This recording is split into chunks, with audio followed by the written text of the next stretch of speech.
Welcome, ladies and gentlemen, to Haunted History with Asher Brooks. I am your host, Asher Brooks, and today I have a bit of a shorter episode for you.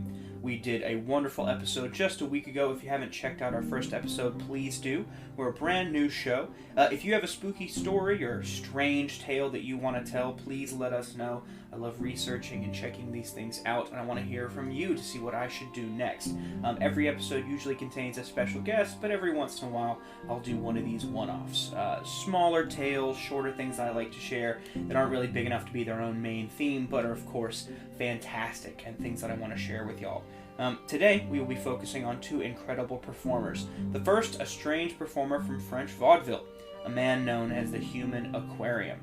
The second is an Egyptian with an act that earned him the name the Human Volcano. Both human somethings this week. Vaudeville was a very crazy place. There's a lot of interesting acts going around, but these are the two I found the most interesting. Now, before we begin, I must say, do not try the things I'm about to talk about at home. In particular, the Human Volcano did some things that you may be encouraged to try. You may want to try. When I was 12, 14-year-old kid, I wanted to do everything I heard about. Please, do not try these at home. This was not something that was safe to do, and these guys did it anyway. Our first man is Louis-Claude Dallaire, born in 1876 in Lyon, France. He appeared on the stage under the name Mac Norton. He began his career as a singer, but soon discovered an incredible talent. He had extreme control over his stomach and esophagus. His act was very simple, but fascinating to watch. The audience would come in, file down, and take their seats. They would notice that on the stage sat a large aquarium filled with goldfish, frogs, and 2 turtles. They would swim around, enjoying themselves while the audience filled up the whole theater. Once the lights came down, the curtain would open, and out came Dallaire, a stocky man in a tux and tail. He would welcome them to the show and explain that he was possessed of extraordinary talents. He would then stop the show and call for a waiter to bring him a glass of water. This would quickly be brought, and he would down it, and then with a smile ask for 49 more, as he was still thirsty. The audience would watch one by one as waiters, or extras dressed as waiters, would present glass after glass of water until he had drunk all 50 glasses. Now, a glass of water, or a cup, 50 of them is roughly 4 gallons of water. That is, first off, an insane amount of water to drink. Your body cannot handle that amount. But once he had consumed all of it, he would smile. He'd light up a cigarette and smoke and chat with the audience. He'd talk with them for a few moments just to show that he wasn't in pain, he wasn't in distress. Once he had done smoking his cigarette, he would then perform what he called a fountain. Now, I'm going to be gentle about this, but he would produce a steady stream of water from inside his stomach up through his esophagus and out of his mouth. This isn't like somebody getting sick. This was quite literally like a water hose. This was the crux of his show, the skill that all of it relied upon. So if you can imagine a water hose worth of water coming from his mouth, steady and consistently, he could do this effortlessly. In fact, he would often begin his show by washing his hands in this fountain. He would have a bar of soap in his pocket that he would use to wash his hands. Once he had washed his hands and they were nice and clean, the real show could begin. Dallaire then moved to the glass aquarium standing on stage and introduced his co-stars. 6 frogs, 6 goldfish, and 2 turtles. They were his pets when they weren't working together, and they were all named. He knew all of them individually. Once he had introduced all of his co-stars, the lights would come down, a spotlight would hit Dallaire. He would then select a frog from the tank, gently place it into his mouth, and he would swallow it. It would come down his esophagus and into his stomach. This would of course cause gasps from the crowd. They watched transfixed as the frogs, the goldfish, and eventually even the turtles all slid down his gullet into his stomach below. He became, quite literally, a human aquarium. He assured the audience that all of his partners, his co-stars, were perfectly safe. The glass tank now empty and the audience mesmerized, Dallaire would pull out another cigarette, happily smoke it. As if nothing strange had happened, he would banter with the crowd, asking questions and occasionally referencing the passengers in his belly. Once his cigarette was finished, however, it was time for the triumphant finale. Dallaire returned to the glass tank and began reproducing the animals. All his partners came one by one back into the tank. The goldfish, the frogs, and the turtles reappeared, all alive and unharmed. As each new amphibian reappeared, the crowd would shout with delight, laughing as he greeted his pets by name and placed them back safely in the tank. He is reported to have held frogs in his stomach for 2 hours before safely returning them to his tank, although his act usually lasted about 30 to 40 minutes, so they weren't normally in there quite that long. He also said that goldfish could not be held that long. Frogs were the best because they dealt with temperature changes quite well, but he knew that goldfish couldn't last long in his stomach simply because they have smaller bodies and they would begin to overheat. This would earn him, his show would earn him raucous applause and moderate fame. He toured France and eventually appeared in front of nobles like Nicholas II of Russia. Gaining more notoriety, he performed in South America in 1915 and 16, but was never allowed to perform in the United States due to quite vocal opposition from the ASPCA. While certainly a strange and bewildering experience for his pets, it didn't appear to be harmful. Dallaire, in fact, bragged publicly that he had never lost a single pet. However, in private, he was less certain. Harry Houdini wrote a book concerning Dallaire. It was called Miracle Mongers and Their Methods. In this book, he mentions that Dallaire returned to his dressing room after a show, and when he got there, he displayed much anxiety.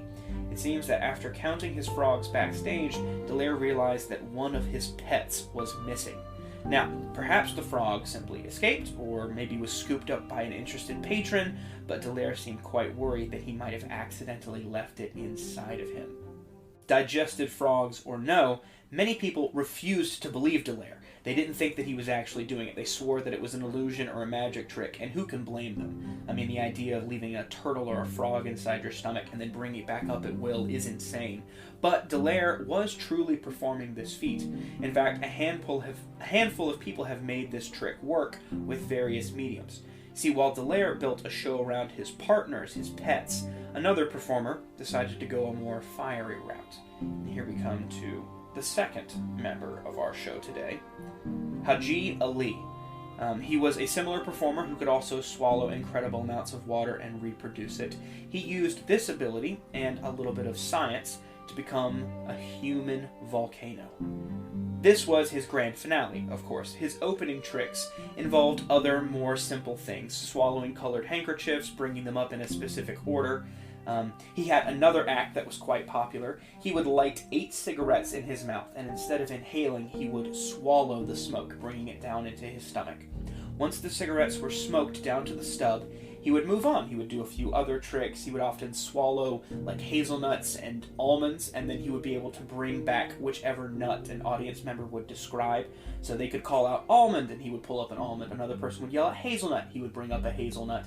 Once those tricks had completed, he would start jokingly complaining of heartburn.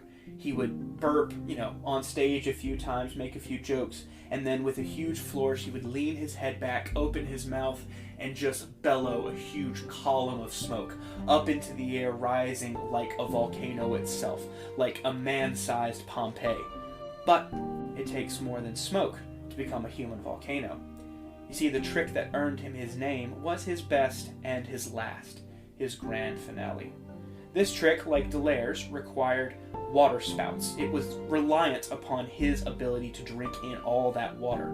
Ali would, after drinking a miraculous amount of water, he would then drink a pint of kerosene, flammable liquid, often used in lanterns. If you've ever seen like an old style lantern with a wick, kerosene is what's usually sitting in the bottom of that little glass receptacle. This is where the science comes in.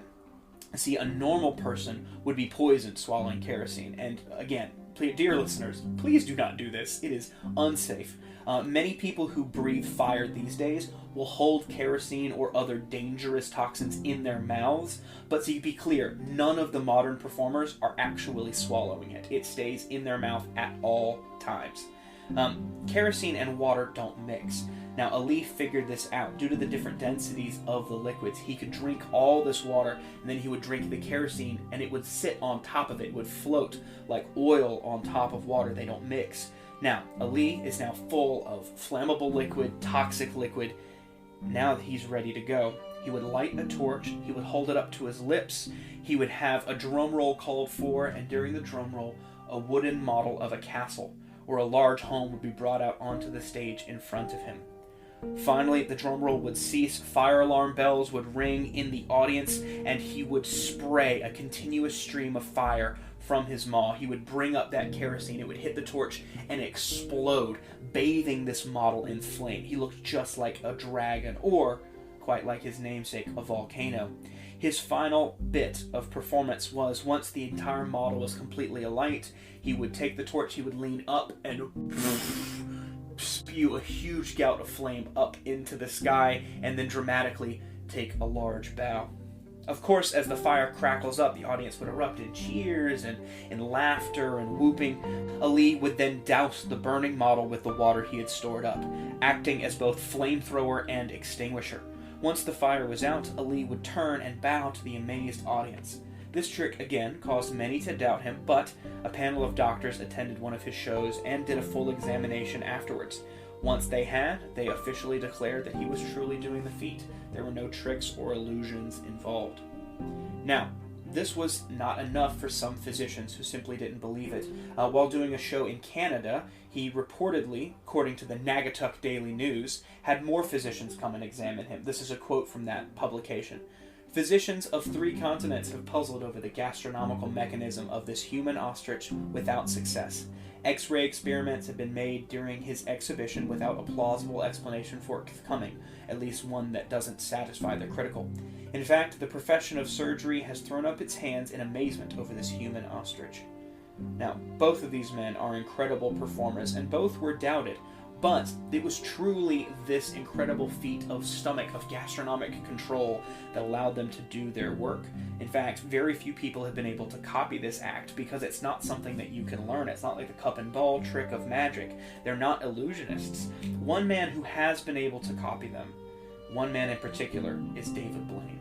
Now, he is a magician / crazy person who is willing to do incredible physical stunts. He doesn't just do card tricks. He's also one of those people that has, he's held his breath for over 17 minutes. And he was obsessed, in particular, with Haji Ali. He wanted to know how the human volcano had done this trick. He knew it required water spouts, and so he went on this quest to find how to learn this skill. There's only one person in the world he was able to find who knew how to do it, and it was this man who lived in a very rural part of Africa. In fact, this man had learned how to store all this incredibly large amounts of water inside of him because when he was a kid there wasn't great access to clean water. Whenever he could find access to clean water, he would reportedly drink as much as he could, and then when he would get home, he would reproduce it and use to clean things, used it in his house. This is something he learned when he was a kid, not from reading books about these people who had done it before, but simply because it was something he needed to do. Now, how anybody learns how to store that amount of water in themselves without dying is insane to me. But David Blaine apparently dedicated 2 or 3 years of work to trying to figure out how to do this. And once he did, he was able to perform both feats. You can actually see, I know for a fact he did the frog reproduction act on Fallon, if you want to see that. And I know for a fact he has also done the kerosene trick. So if you'd like to see that, you can look it up. But know that the true credit for these incredible feats belongs not to David Blaine, but to Louis-Claude Dallaire and Haji Ali, the human aquarium and the human volcano. Now, Dallaire performed his final show in 1949. After safely returning his 6 fish and 12 frogs back to their tank for the final time, he held his favorite frog aloft and declared, "All alive and kicking." He happily retired and then passed 4 years later. Haji Ali had a bit more of a star-stuck career. He was featured in early movies. He was reportedly Julie Garland's one of her favorite vaudeville performers. He was in stage shows until he finally passed in 1937. When he did pass, there were rumors that the Rockefeller Institute would pay $10,000 for the ability to examine his body, but they were unfounded. He actually often had that printed on his playbills that the Rockefeller Institute or some other medical science wanted to examine his body, and it grew so popular that the Rockefeller Institute said, "We would like to have his body, but we're not going to pay for it." These men, after their careers were over, were recognized as truly incredible performers because of their singular skill. These were truly strange and fantastic men who amazed the world, and I'm very glad that we learned about them. If you'd like to know more about them, or if you'd like to learn or see what they can do, Haji Ali actually had a couple of his acts filmed. If you look it up, it's pretty easy to find him. You can look in The Human Volcano, you can look under his name, Haji Ali, Hadji, space Ali. If you'd like to look him up, please do. Having said all that, having learned about these incredible people, that will bring us to the end of our show. Ladies and gentlemen, thank you so much for listening to us. I really appreciate you guys checking us out. This is our second episode. Our next one, hopefully, will have a wonderful special guest on it. I won't reveal who that person is yet, but I can tell you that our main theme will feature the amorous activities of Abraham Lincoln's assassin, John Wilkes Booth. Just a little teaser. Did you know that when John Wilkes Booth was killed 12 days after he assassinated President Abraham Lincoln, he was found with not one, not two, but 5 different women's photos in his diary. In fact, he had a lot more women in his life than that. But we'll learn about that next time. So once again, thank you so much for listening. You can check us out on Spotify, Google Podcasts, Anchor. If you prefer a visual format, we are also on YouTube. The show is, like I said, Haunted History with Asher Brooks. I am your host, Asher Brooks, and thanks for listening, folks. And remember, don't drink kerosene. You will die. Have a good night.